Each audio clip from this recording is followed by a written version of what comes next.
Okay, hey, Eric, I wanted to tell you that I really enjoyed reading your paper that you published in Frontiers in Communication.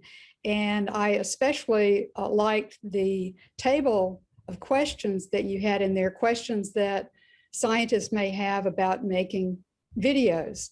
And I thought it would be a fun exercise for the two of us to answer some of those questions in a video. Hey, that sounds great, Karen. It's great to see you again after all these years. I knew you'd be somebody who'd be interested in the paper. So, and I think it's a great idea. It'd be fun to go through those with you, and hopefully we can inspire more scientists to start making videos, by talking about these questions. Okay, and so I think today we're going to tackle the first question, which is why should scientists use video as a communication tool? Now, this question was not in your table, but it's the question that your paper addressed. That sounds great. I'm sure this is something you thought about quite a bit because, when you wrote your book, The Scientist Videographer, you shared a lot of good information. And tell me a little bit about kind of what was your journey to start making videos? What made you think that a scientist like you or me should make videos to share their research?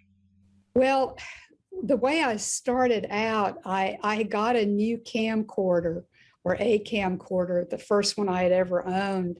And I started taking it out in the field with me and just shooting footage without really any thought about making a video that I would then post online. But about the same time, the science agency that I worked for, they were pushing us to produce information products that were not just our scientific publications, our journal articles, but information products that the general public could access and understand. And I had the idea that, well, video might be a great way to address that that mandate from my agency. And so I started making videos. How long ago was that? Was that like 10 or so? It was in the early 2000s when I started shooting footage. Okay. And it was kind of a hit or miss thing because when I did it when we were doing field work, and obviously, when you're out in the field and you've got a lot of work to do, it's hard to stop and shoot footage. But I managed to get a little bit of footage to begin with. But as I went on and really started editing videos, I really saw how it was such an effective way to share information about my research with with colleagues, with students, with resource managers, with the news media, and with the general public, which is what my agency wanted us to do.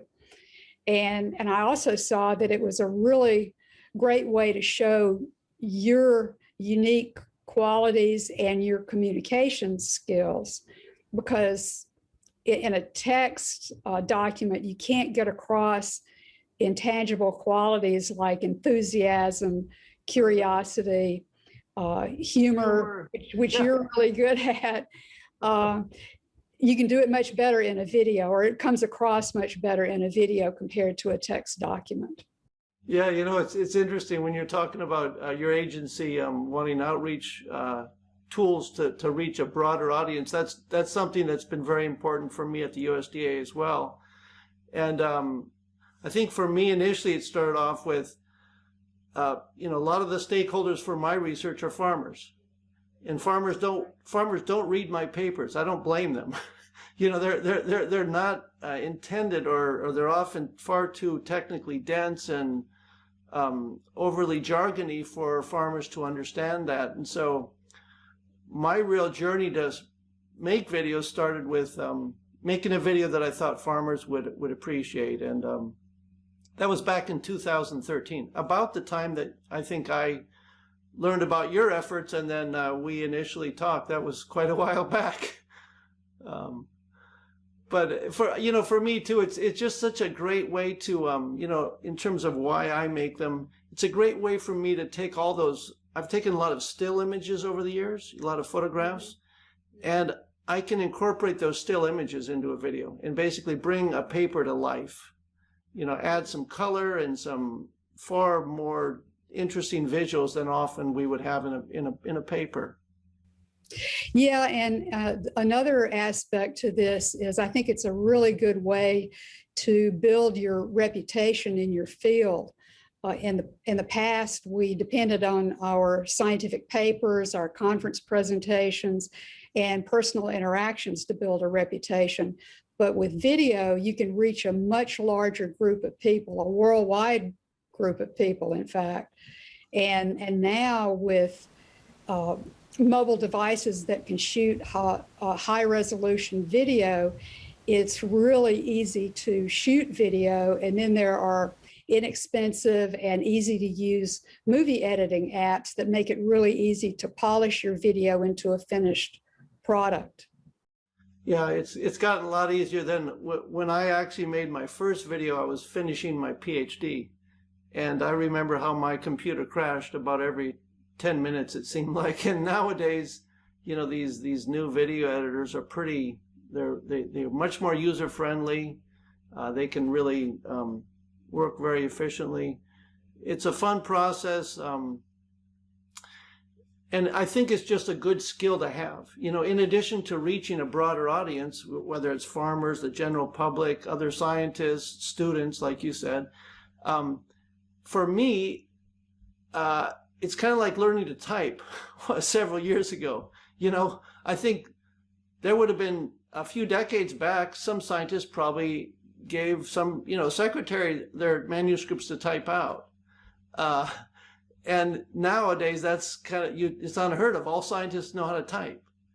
And my thought, I think, going forward, and I think you mentioned this in your book, The Scientist Videographer, that science video is the next wave of science communication. And so I think just learning to make videos and tell a story with that using visuals is going to have so many other benefits for us. Yeah, I always think about the first time I saw a PowerPoint presentation, going back, I forget when PowerPoint was introduced. And I remember the reaction of my colleagues sitting around me that, oh, that's a fad. It's never going to take over. I don't have time to learn how to do this. And of course, look where we are now. Virtually every conference, people are using PowerPoint.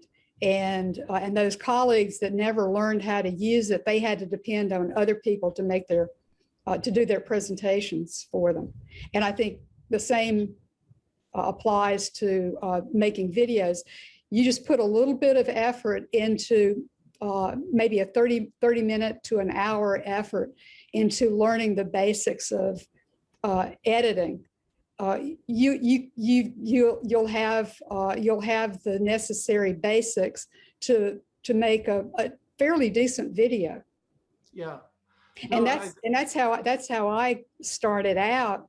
And the first videos I made and were posted online, those have now had thousands of views, compared to the papers that came out of that same research have probably only been read by a handful of specialists.